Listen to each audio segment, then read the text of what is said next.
Hi friends, good morning. This is your English Vijay.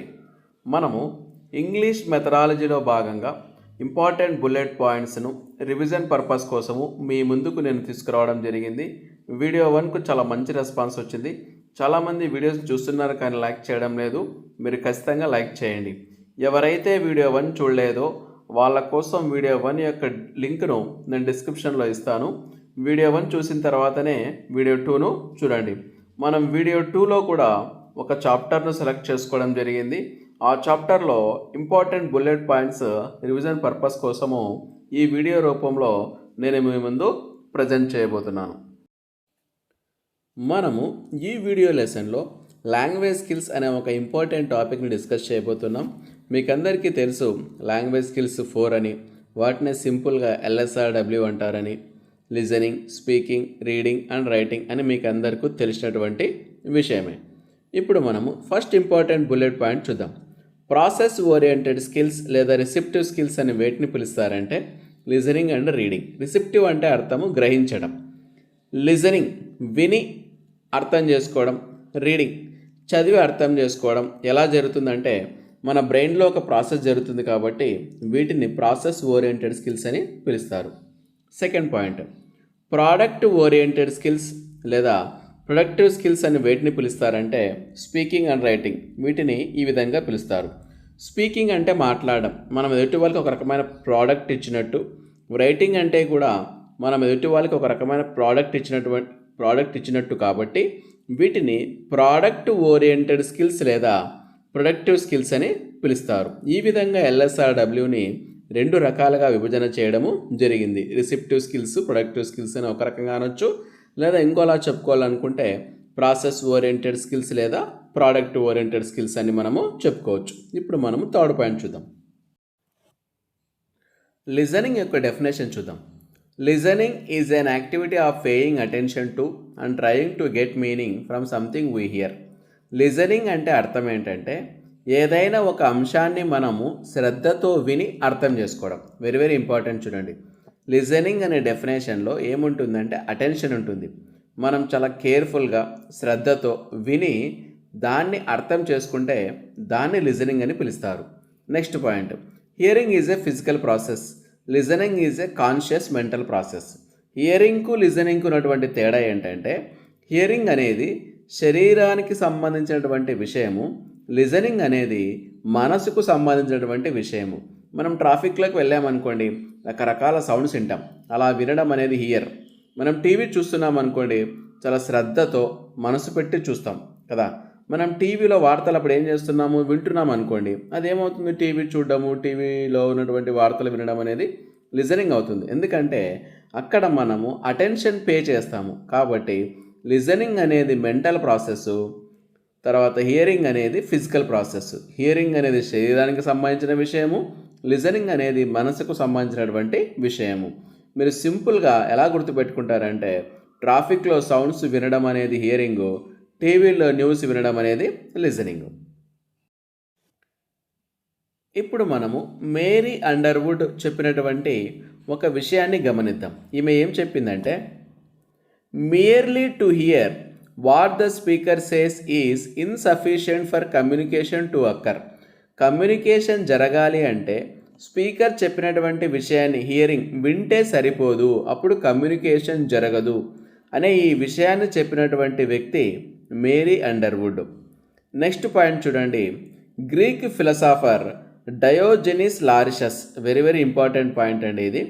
Greek ఫిలసాఫర్ అయినటువంటి డయోజెనిస్ Laurus అనే వ్యక్తి ఏం చెప్పాడంటే ఒక ముఖ్యమైనటువంటి విషయాన్ని చెప్పాడు. ఆ విషయం ఏంటంటే we have 2 ears and only 1 tongue in order that we may here more and speak less. మనకు 2 చెవులు ఉన్నాయి కానీ నాలుక మాత్రం ఒకటే ఉంది. ఎందుకు ఈ విధంగా ఉంది అంటే అర్థము మనము ఎక్కువగా వినాలి, తక్కువగా మాట్లాడాలి అనే ఈ అభిప్రాయాన్ని వ్యక్తం చేసినటువంటి వ్యక్తి ఎవరంటే గ్రీక్ ఫిలసాఫర్ అయినటువంటి డయోజెనిస్ లారిసస్. ఈ పేరును బాగా గుర్తుంచుకోండి. ఇప్పుడు మనము లిజనింగ్ టు లిజన్ అనే పదానికి ఉన్నటువంటి డెఫినేషన్ను తెలుసుకుందాం. Attend to what is heard, to process it, to interpret, to to evaluate it and to respond to it. ఇక్కడ చూడండి, ఈ డెఫినేషన్లో అటెండ్ టు అంటే అర్థము డీల్ అనే అర్థం. లిజనింగ్ టు లిజన్ అంటే అర్థం ఏంటంటే మనము విన్నదాన్ని ఏం చేయాలా, అటెండ్ టు డీల్ చేయాలి, తర్వాత ప్రాసెస్ చేయాలి, ఇంటర్ప్రిట్ చేయాలి, ఎవాల్యుయేట్ చేయాలి. ఇవన్నీ చేసిన తర్వాతనే చివరిగా రెస్పాండ్ కావాలి. ఇక్కడ ఉన్నటువంటి వర్డ్స్ను స్టెప్ బై స్టెప్ ఫస్ట్ ఏం చేయాలి, మనము attend to what is heard, విన్నదాన్ని ముందు డీల్ చేయాలి, తర్వాత ప్రాసెస్ చేయాలి, తర్వాత ఇంటర్ప్రిట్ చేయాలి, తర్వాత ఎవాల్యుయేట్ చేయాలి, తర్వాత రెస్పాండ్ కావాలి. ఈ ఆర్డర్ అనేది చాలా ఇంపార్టెంట్. ఇక్కడ ఉన్నటువంటి ఈ పదాలను ఏది, ప్రాసెస్, ఇంటర్ప్రిట్, ఎవాల్యుయేట్, రెస్పాండ్, ఈ ఆర్డర్ని మీరు బాగా గుర్తుంచుకోవాలి. నెక్స్ట్ పాయింట్, 9th పాయింట్ ఏంటంటే బ్రౌన్ అండ్ యూల్ అనే ఇద్దరు వ్యక్తులు టాక్ అనేటటువంటి పదాన్ని ఏం చేసినారంటే 2 రకాలుగా విభజించడం జరిగింది. మనము మాట్లాడే పర్పస్ని బేస్ చేసుకొని వాళ్ళు టాక్ను 2 రకాలుగా విభజించారు. ఆ 2 రకాలు ఏంటంటే ఇంటరాక్షనల్ 1, ట్రాన్సాక్షనల్ 1. ఈ రెండింటిని ఈ విధంగా విభజించినటువంటి వ్యక్తులు ఎవరు, బ్రౌన్ అండ్ యూల్. ఇంటరాక్షనల్ లాంగ్వేజ్కు ట్రాన్సాక్షనల్ లాంగ్వేజ్కు ఒక ప్రధానమైనటువంటి డిఫరెన్స్ ఉందండి. ఇంటరాక్షనల్ లాంగ్వేజ్లో లిజనర్కు ప్రాముఖ్యత ఉంటుంది. ట్రాన్సాక్షనల్ లాంగ్వేజ్లో ఇద్దరు వ్యక్తులు ఇచ్చిపుచ్చుకునేటటువంటి మెసేజ్కు ప్రాధాన్యత ఉంటుంది. Very very important. ఇంటరాక్షనల్ లాంగ్వేజ్లో లిజనర్కు ఇంపార్టెన్స్ ఉంటుంది, ట్రాన్సాక్షనల్ లాంగ్వేజ్లో మెసేజ్కు ప్రాధాన్యత ఉంటుంది. Next 12th point, purpose of IL. IL అంటే ఇక్కడ ఇంటరాక్షనల్ లాంగ్వేజ్ అండి. కొంచెం ప్లేస్ సేవ్ చేయాలనే ఉద్దేశంతో నేను షార్ట్కట్లో ఐఎల్ అని రాయడం జరిగింది. Purpose of interactional language. Interactional లాంగ్వేజ్ని ఎప్పుడు ఏ పర్పస్ కోసం ఉపయోగిస్తామంటే సోషల్ పర్పస్ అండి. సోషల్ పర్పస్ అంటే వెరీ సింపుల్ అండి. మనం ఎగ్జాంపుల్ చెప్పుకుంటే ఏంటంటే చాలా రోజులైంది మిమ్మల్ని చూసి, చాలా బాగున్నారా, ఎలా ఉన్నారు అని ఇలా మనము మాట్లాడుకోవడం సోషల్ పర్పస్ అండి. Purpose of transactional language. ఈ ట్రాన్సాక్షనల్ లాంగ్వేజ్ యొక్క పర్పస్ ఏంటంటే to achieve successful transfer or exchange of information. అంటే ఇక్కడ మనము ఒక ముఖ్యమైనటువంటి సమాచారాన్ని ఎదుటి వాళ్ళకు మనము చేరవేస్తాం అన్నమాట. ఉదాహరణకు ఇలా మాట్లాడుకున్నాం అనుకోండి, ఎరా మీ అబ్బాయి ఐఐటి ఎగ్జామ్స్ రాశాడు కదా, రిజల్ట్స్ వచ్చాయి, మీరు చెక్ చేసుకున్నారా అని ఈ విధంగా మనం మాట్లాడామనుకోండి, అదేమవుతుంది, ట్రాన్సాక్షనల్ లాంగ్వేజ్ అవుతుంది. అలా కాకుండా కుశల ప్రశ్నలు అడిగామనుకోండి, ఎరా బాబు బాగున్నావా, నేను చూసి చాలా రోజులు అయింది, ఇలా మాట్లాడుకున్నాం అనుకోండి, అది ఇంటరాక్షనల్ లాంగ్వేజ్ అవుతుంది. ఇదే అండి ప్రధానమైనటువంటి డిఫరెన్స్ దేనికి, ఇంటరాక్షనల్ లాంగ్వేజ్కు ట్రాన్సాక్షనల్ లాంగ్వేజ్కు. 14th point, activities to develop listening skills. మనము విద్యార్థులలో లిజనింగ్ స్కిల్స్ని డెవలప్ చేయాలి అంటే టీచరు ఎటువంటి యాక్టివిటీస్ను ఫ్రేమ్ చేయాలి అంటే నెంబర్ 1 డిక్టేషన్. టీచరు డిక్టేషన్ పెట్టడం ద్వారా విద్యార్థులలో లిజనింగ్ ఎబిలిటీ పెరుగుతుంది. Listening to stories. Teacher stories చెప్పడం ద్వారా పిల్లలు స్టోరీస్ బాగా వింటారు కదండి. ఆ విధంగా పిల్లలు బాగా స్టోరీస్ వినడము, జోక్స్ వినడము ద్వారా కూడా విద్యార్థులలో లిజనింగ్ స్కిల్స్ అనేవి పెంపొందుతాయి. క్విజ్ ప్రోగ్రామ్స్ పెట్టడం ద్వారా కూడా లిజనింగ్ స్కిల్స్ పెరుగుతాయి. ఒక రకమైన గేమ్స్ వల్ల కూడా విద్యార్థులలో లిజనింగ్ స్కిల్స్ అనేవి పెరుగుతాయి. ఇక్కడ చైనీస్ విస్పర్ అనే ఒక గేమ్ ఉందండి. మీకు ఎగ్జామ్లో క్వశ్చన్ అడుగుతాడు. చైనీస్ విస్పర్ అనే గేమ్ ద్వారా మనం విద్యార్థులలో ఎటువంటి స్కిల్ను పెంపొందించవచ్చు అంటే చైనీస్ విస్పర్ అనే గేమ్ ద్వారా మనము పెంచగలిగే స్కిల్ ఏదంటే లిజనింగ్ స్కిల్ అండి. ఈ చైనీస్ విస్పర్ గేమ్ ఎలా ఆడతారంటే, ఉదాహరణ క్లాస్ రూమ్లో 40 మంది విద్యార్థులు అనుకోండి. మొట్టమొదట ఉండే విద్యార్థి తన పక్క విద్యార్థి చెవిలో విస్పర్ గొనగాలి అండి. ఒక సెంటెన్స్ను గొనగాలి, ఎవరికి వినబడకుండా నెమ్మదిగా ఆ విద్యార్థి చెవిలో చెప్పాలి. ఆ విద్యార్థి అలా పక్క విద్యార్థికి, ఆ పక్క విద్యార్థి, ఆ పక్క విద్యార్థికి అలా చెప్పాలి. చివరిలో ఉండే విద్యార్థి ఫస్ట్లో ఉండే విద్యార్థి ఏ వాక్యం అయితే చెప్పినాడో అదే వాక్యం చెప్పాలండి. అంటే ఇక్కడ ఫస్ట్ విద్యార్థి చెప్పిన వాక్యం అలా అలా అలా పాస్ అవుతూ అందరి విద్యార్థుల మీద చివరి విద్యార్థికి వెళ్తుంది. అప్పుడు చివరి విద్యార్థి చెప్పాలి ఒకే వాక్యాన్ని. అంటే అప్పుడు అక్కడ లాస్ట్ చెప్పినటువంటి విద్యార్థి వాక్యము, ఈ ఫస్ట్ చెప్పినటువంటి విద్యార్థి వాక్యం ఒకటే ఉందనుకోండి, అప్పుడు విద్యార్థులు గేమ్ బాగా ఆడినట్టు లెక్క. ఈ విధంగా చైనీస్ విస్పర్ అనే గేమ్ను ఆడతారు. ఈ చైనీస్ విస్పర్ అనే గేమ్ ద్వారా మనం విద్యార్థులలో లిజనింగ్ స్కిల్ను డెవలప్ చేయొచ్చు. ఉదాహరణకు ఫస్ట్ ఉన్నటువంటి విద్యార్థి I don't want to play in the rain అనేటువంటి వాక్యాన్ని చెవులో చెప్పాలి. పక్క విద్యార్థి చెవులో, ఆ పక్క విద్యార్థి చెవులో, ఆ పక్క విద్యార్థి చెవులో. చివరి విద్యార్థి లేచి I don't want to play in the rain అనే వాక్యాన్ని చెప్పాడు అనుకోండి, అప్పుడు చైనీస్ విస్పర్ అనే గేమ్ బాగా ఆడినట్టు లెక్క. సరిగా చెప్పలేదనుకోండి, సరిగా ఆడలేదని అర్థం. ఇప్పటి వరకు మనము లిజనింగ్ స్కిల్స్కు సంబంధించినటువంటి 14 ఇంపార్టెంట్ బుల్లెట్ పాయింట్స్ నేర్చుకున్నాం. ఇప్పుడు మనం స్పీకింగ్ అనే టాపిక్లోకి వెళ్ళిపోదాం. ఇక్కడ 15th పాయింట్ స్పోకెన్ ఇంగ్లీష్ యొక్క డెఫినేషన్ చూద్దాం. A string of utterances in context constituting elements of speech act.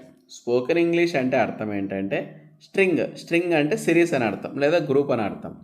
A string of utterances అంటే మీరు ఏమైతే చెప్తారో అదే అటరెన్సెస్. మీరు చెప్పినటువంటి విషయం యొక్క సమూహాన్నే ఏమని పిలుస్తారంటే స్పోకెన్ ఇంగ్లీష్ అని పిలుస్తారు. సందర్భాన్ని బట్టి సందర్భానుసారంగా మీరు ఏ విషయం అయితే చెప్తారో ఆ చెప్పినటువంటి విషయమే స్పోకెన్ ఇంగ్లీష్ అండి. 16th point very very very very important point అండి. 2 basic elements of spoken language. Spoken లాంగ్వేజ్లో 2 ప్రధానమైనటువంటి అంశాలు ఉన్నాయి. ఆ 2 అంశాలు ఏంటంటే క్లారిటీ అండ్ ఫ్లూయెన్సీ. ఇవి 2 చాలా ఇంపార్టెంట్ అండి. మనము మాట్లాడే భాష ఎలా ఉండాలంటే మన స్పోకెన్ లాంగ్వేజ్ క్లారిటీ, పూర్తి స్పష్టంగా ఉండాలి, ఎదుటి వాళ్ళకి అర్థం కావాలి. ఫ్లూయెన్సీ అంటే ధారాళంగా మాట్లాడాలి. మనం మాట్లాడేటప్పుడు మధ్యలో బ్రేక్స్ ఇస్తూ మాట్లాడకూడదు. కాబట్టి స్పోకెన్ లాంగ్వేజ్లో ఉన్నటువంటి 2 ప్రధానమైనటువంటి అంశాలు క్లారిటీ అండ్ ఫ్లూయెన్సీ. ఈ 2 పాయింట్స్ వెరీ వెరీ ఇంపార్టెంట్. ఇప్పుడు మనము రీడింగ్ అనే టాపిక్లోకి వెళ్ళిపోదాం. రీడింగ్ను 2 రకాలుగా విభజించడం జరిగింది. ఆ 2 రకాలు ఏంటంటే extensive reading, intensive reading. Types of reading extensive reading, intensive reading. ఇప్పుడు మనము ఎక్స్టెన్సివ్ రీడింగ్ గురించి డిస్కస్ చేద్దాం. ఈఆర్ షార్ట్కట్లో రాయడం జరిగింది స్పేస్ కోసము. ఈఆర్ అంటే అర్థం ఏంటి? Extensive reading. Very very important అండి. ఎక్స్టెన్సివ్ రీడింగ్ యొక్క డెఫినేషన్ చూడండి. Reading for specially required information or getting the gist of a passage or book. Reading for specially required information. నీకు ఏ సమాచారం అయితే కావాలో కేవలం ఆ సమాచారం కోసం మాత్రమే చదివినావనుకో, అది ఎక్స్టెన్సివ్ రీడింగ్. లేదా జిస్ట్ అంటే ఏంటండి? సారాంశం అని అర్థం.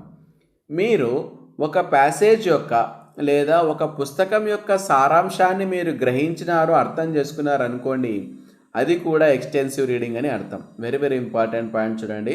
ఎక్స్టెన్సివ్ రీడింగ్లో 2 ముఖ్యమైన పాయింట్లు ఉంటాయి. ఒకటి, నీకు ఏ సమాచారం అయితే కావాలో ఆ సమాచారం కోసం మాత్రమే చదవడం ఎక్స్టెన్సివ్ రీడింగ్. లేదా పుస్తకం లేదా ఒక ప్యాసేజ్ను అలా మొత్తంగా కాకుండా అలా పై అయినా చదివి నువ్వు ఆ పుస్తకం యొక్క ఆ ప్యాసేజ్ యొక్క సారాంశాన్ని గ్రహించినావనుకో, అది కూడా extensive reading. 19th point. In extensive reading one gets the habit of reading for pleasure. Extensive రీడింగ్లో ఏముంటుంది అంటే విద్యార్థులు ఏం చేస్తారు? ప్లెజర్ కోసము చదివే అలవాటును పెంపొందించుకుంటారు. ఇందులో ఇంకా ఏం ఇన్వాల్వ్ అయి ఉంటుందంటే రీడింగ్ క్విక్లీ. ఇక్కడ సెంటెన్సెస్ ఎలా చదువుతారంటే చాలా వేగంగా చదువుతారు. One doesn't read every sentence. ఇక్కడ ప్రతి సెంటెన్సెస్ చదవడము జరగదు. ఎందుకంటే మనం అలా పైపైన చదివి మనకు కావాల్సినటువంటి సారాంశాన్ని, మనకు కావాల్సినటువంటి ఇన్ఫర్మేషన్ను గ్రహించటమే ఎక్స్టెన్సివ్ రీడింగ్. ఇదండి. ఇప్పుడు మనము ఇంటెన్సివ్ రీడింగ్ గురించి తెలుసుకుందాం. ఐఆర్ అంటే అర్థము ఇంటెన్సివ్ రీడింగ్. ఓకేనా? In intensive reading one gets every detail of the text. Every sentence is red carefully to extract and retain complete meaning. Intensive care అనే పదాన్ని గుర్తుపెట్టుకోండి. ఇంటెన్సివ్ కేర్ హాస్పిటల్లో ఉంటుంది కదండి. ఐసీయూలో ఉన్నటువంటి పేషెంట్ మీద డాక్టర్ ఏ విధంగా ఎక్కువ శ్రద్ధ పెడతాడో అదేవిధంగా ఈ ఇంటెన్సివ్ రీడింగ్లో కూడా విద్యార్థి ప్రతి వాక్యాన్ని, ప్రతి పదాన్ని చదివి పూర్తిగా అర్థం చేసుకోవడము జరుగుతుంది. మనం ఇంతకుముందు చెప్పుకున్నాం, అక్కడ ప్రతి సెంటెన్స్ చదవడం జరగదు, కానీ ఇక్కడ మాత్రము ప్రతి సెంటెన్స్ చదవడం జరుగుతుంది. పూర్తిగా అర్థాన్ని గ్రహించడానికి ప్రతి డీటెయిల్ మీద విద్యార్థి యొక్క ఫోకస్ ఉంటుంది. పూర్తిగా అర్థాన్ని ఇక్కడ గ్రహించడము జరుగుతుంది. ఈ విధంగా జరిగితే, ఈ విధంగా చదివితే ఇలాంటి రీడింగ్ను ఇంటెన్సివ్ రీడింగ్ అని చెప్తారు. మనం ఇంతవరకు 20 పాయింట్ డిస్కస్ చేయడం జరిగింది. ఇది చాలా పెద్ద టాపిక్ కాబట్టి నేను ఇక్కడతో ఈ వీడియోని స్టాప్ చేస్తున్నాను. నేను నెక్స్ట్ మళ్ళీ ఇదే టాపిక్ను 21 పాయింట్తో స్టాప్ చేసి మీ ముందుకు తీసుకొస్తాను. ఓకేనా ఫ్రెండ్స్?